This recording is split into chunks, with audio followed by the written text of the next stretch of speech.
It's not just in Newtown, Connecticut, but in churches and synagogues and any other building of faith. The question why is being asked over and over this morning. In times of both heartache and happiness, we turn to our faith for guidance and comfort. But increasingly, how we think about our faith is changing. According to a new study by the Pew Forum on Religion and Public Life, the nation's spiritual landscape may be becoming a little less religious. Some 45 million people, that's 1/5 of the U.S. adult population, now say they belong to no church in particular. 6% of them are either atheist or agnostic. There's a yearning to find like-minded people, to be able to have a conversation that's not taboo. How did you end up finding the group? We met Red McCall last month. He's the president of an atheist group in the Buckle of the Bible Belt, Oklahoma City. We're not anti-religious, but we're pro-secular. In just the past 3 years, membership has jumped from just 300 members to well over 1,000. I do think it's getting better. Shelley Reese, a college professor, is one of them. She says the public mood on atheists is changing, even here. There were still people when we were marching in the parade at Halloween yelling out, "You're going to hell," and stuff like that. But there were more people who weren't. And I think that's going to keep going. I think that's the trend. Researchers call them the nuns, those who check the nun box when asked to describe their religious affiliation. And they've doubled since 1990. We're not necessarily becoming more secular, are we? I mean, maybe a little bit. Carrie Funk is the senior researcher on that Pew study and says it's a complicated question because being unaffiliated isn't necessarily the same as not having faith. 68% of the unaffiliated say they believe in God or a universal spirit. More than a third describe themselves as spiritual people, but not religious people. And a good portion of them still say they pray. And a good portion pray, at least daily. So if it's not God or the thought of a higher power that's turning people off, just what is? The study suggests that it's organized religion, with respondents overwhelmingly saying many organizations are just too focused on money, power, and politics. Protestants have suffered the greatest decline. They now account for just 48% of religious adults, making it the first time in history that the United States doesn't have a Protestant majority. Every time I walk in here, I'm like, I can't not believe this place is this large. How many people does it see? Over 4,000 people. Evangelical churches aren't immune either. All right, is everybody ready for The mega churches, once bursting at the seams, are a little less mega than they used to be.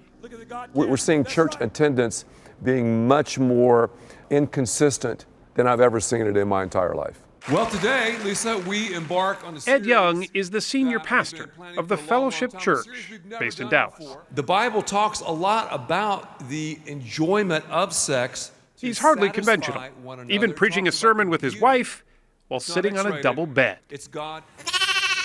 Whenever he does that, he's saying, Amen.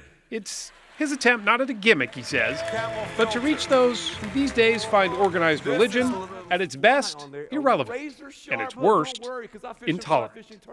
I don't think we have been vulnerable enough. I don't think we have been real enough about issues and about life. You have to realize that the church is pretty much one generation away from extinction. Indeed, it's the young, 1 out of every 3 persons surveyed, in fact, under the age of 30, who say they don't link themselves with any organized religion. Compare that with the greatest generation, where only 1 in 20 claimed no religious home. We're in kind of a post-denominational phase, I think, in many ways in the United States. So religion is very diverse, clear differences between Zen Buddhists and Mormons. Charles Kimball is the director of religious studies at the University of Oklahoma. While he says most of his students still respect religious organizations as a power to do good in the world, it's often their stands on social issues, especially abortion and gay rights, that he feels are driving the young away.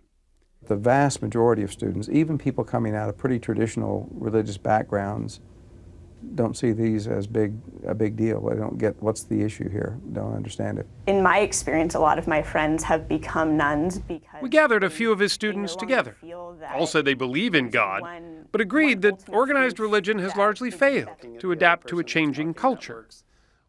Carly Houtling grew up a conservative Christian. I don't understand, how a loving God can send people to hell. I'm pretty sure if I disobeyed my parents, they would not throw me in the fireplace. I go to a church here in Norman. J.C. Fisher was raised Methodist, and he still goes to church, but only about once a month.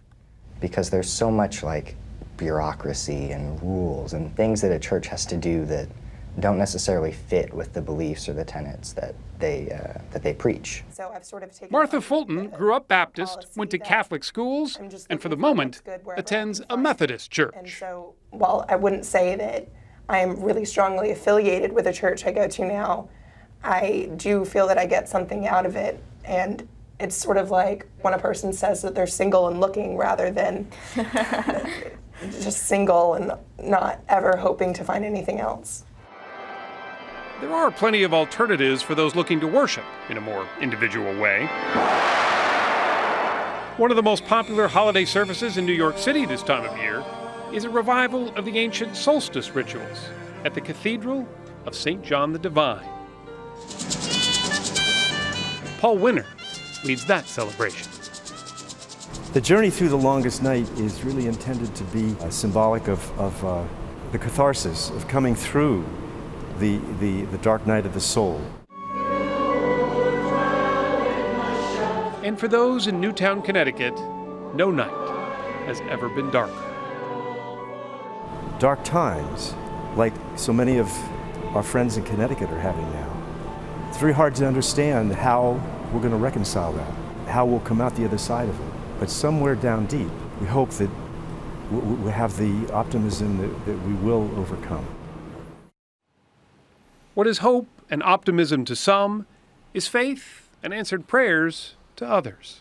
On this weekend in particular, as the conversation inevitably turns to the unimaginable, our thoughts of peace and human kindness bind us all as one.